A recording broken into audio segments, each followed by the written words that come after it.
بسم اللہ الرحمن الرحیم۔ شروع اللہ کے نام سے جو بڑا مہربان نہایت رحم والا ہے۔ ناظرین السلام علیکم۔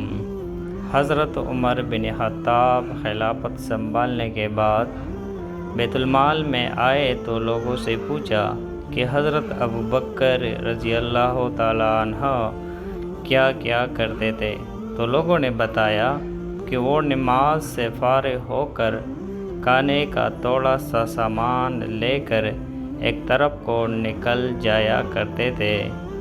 آپ نے پوچھا کہ کہاں جاتے تھے؟ لوگوں نے بتایا نہیں پتہ، بس ایک طرف کو نکل جاتے تھے۔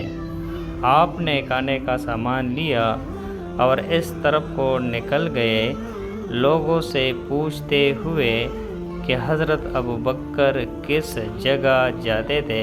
پتہ چلتے چلتے ایک جھونپڑی تک پہنچ گئے۔ وہاں جا کر دیکھا کہ ایک بوڑھا آدمی دونوں آنکھوں سے اندھا تھا اور اس کے منہ پر پلکیں بنے ہوئے تھے۔ اس نے جب کسی کے آنے کی آواز سنی تو بڑے غصے میں بولا کہ پچھلے 3 دن سے کہاں چلے گئے تھے تم؟ آپ خاموش رہے اور اس کو کھانا کھلانا شروع کیا تو اس نے غصے سے کہا کہ کیا بات ہے، ایک تو 3 دن بعد آئے ہو اور کھانا کھلانے کا طریقہ بھی بھول گئے ہو۔ آپ نے جب یہ سنا تو رونے لگے اور اسے بتایا کہ میں عمر ہوں اور جو آپ کو کھانا کھلاتے تھے وہ مسلمانوں کے خلیفہ ابو بکر رضی اللہ تعالیٰ عنہ تھے اور وہ وفات پا چکے ہیں۔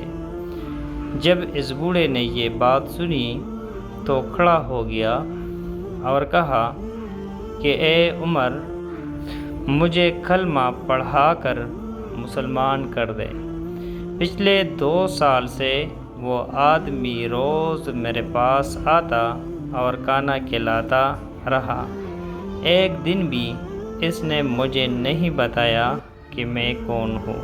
تو ناظرین، یہ تھی کہانی حضرت عمر رضی اللہ تعالیٰ عنہ کی دور خلافت کی، اور یہ کہانی کنز الاعمال کتاب الفضائل میں درج ہے۔ ناظرین، اگر آپ ہمارے چینل پر نئے ہیں اور مزید ایسی ویڈیوز دیکھنا چاہتے ہیں تو ہمارے چینل اردو کہانی کو سبسکرائب کریں۔ ملتے ہیں اگلے ویڈیو میں، تب تک کے لیے اللہ نگہبان۔